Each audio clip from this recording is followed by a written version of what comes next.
Tem uma tabela de tamanho de bactérias, tem a população A, que tinha 20.000 bactérias, depois de 5 horas teve 50.000. Tem a população B, que tinha 400 bactérias, e depois de 5 horas teve 700.000. Se você olhar, gente, de 20.000 para 500.000, do mais que dobrou. Aqui, ó, não dobrou. Então, mesmo que no final da população B você tinha mais bactérias, não quer dizer que a taxa dela reprodutiva era maior do que a da população A. Isso aqui é ecologia de populações. Sobre os dados apresentados na tabela acima e o assunto taxas populacionais, julgue as afirmativas abaixo. A taxa de crescimento populacional é a variação, aumento ou diminuição do número de indivíduos de um determinado intervalo de tempo. Tá certo. É o seguinte, como que nós medimos o crescimento populacional? O crescimento populacional é medido da seguinte forma: você tem a taxa de natalidade mais a taxa de emigrantes.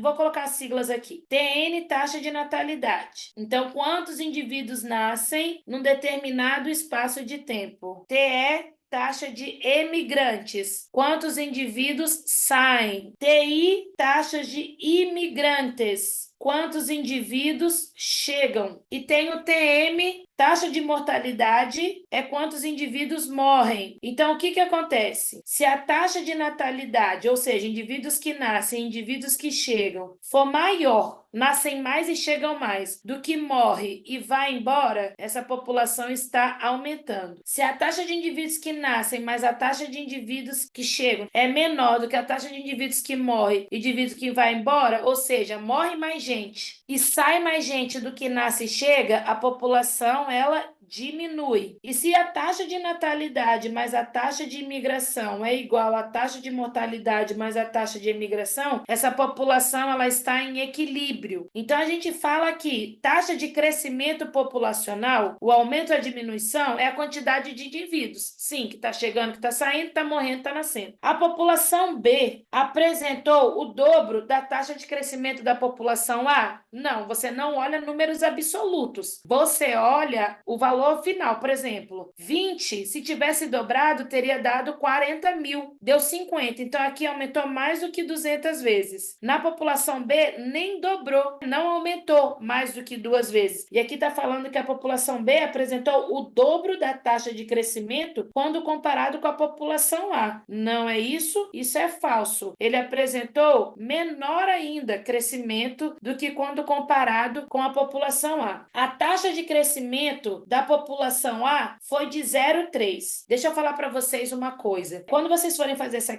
questões, presta atenção, hein? Aqui a gente está vendo como que se faz questão. Não sei calcular, não sei como que faz. Você vai deixar essa daqui em stand-by e vai ver se dá para resolver as outras com as eliminações. Então, verdadeiro ou falso, você já elimina aqui, verdadeiro ou falso. Beleza. Vamos para as outras. Porque se você souber fazer e conseguir eliminar a alternativa, você não vai ficar muito desesperado, tá bom? A taxa de crescimento da população A foi 10 vezes menor do que da população B. Isso não é verdadeiro, porque a taxa de crescimento da população A dobrou e da população B nem chega a dobrar. Então, a taxa de crescimento da população A foi maior. Não precisa saber se esse número está certo ou está errado. Essa é falsa. Aí você já elimina essa, já elimina essa. Olha como você já chegaria na resposta sem precisar saber calcular a taxa. O crescimento de uma população é determinado fundamentalmente por 2 fenômenos: natalidade e mortalidade. Sim, além da imigração e emigração. Então, essa daqui também. Peraí que me perguntaram aqui no celular, tá, gente? Deixa eu ver a pergunta. Camila, a taxa de crescimento B não aumentou 10 vezes a mais que a de A, não? Gente, taxa de crescimento é isso que eu estou falando. Não é taxa de crescimento, não é número absoluto. Taxa é frequência. É quantas vezes aumentou um em relação ao outro. Se essa população A, por exemplo, tivesse também 400.000 indivíduos, ela teria produzido cerca de 900.000. Ela teria o maior taxa de crescimento do que a B. Você não pode considerar número absoluto quando você faz cálculo de ecologia. Vamos para frente, gente?